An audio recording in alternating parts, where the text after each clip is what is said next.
Nalubasa. Malaking tulong tong lalagyan. Ha?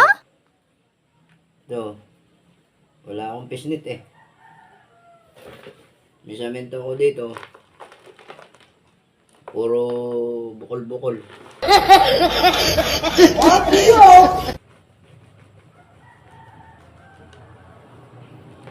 Ito mga kadalubasa oh.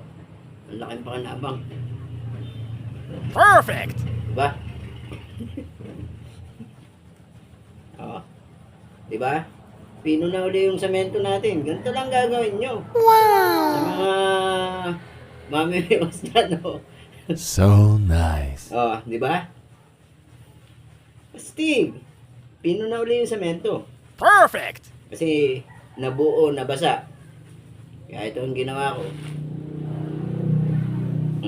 Di ba? Yeah.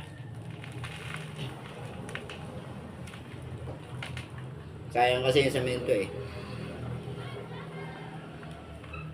Wala akong pisnit eh. Wala akong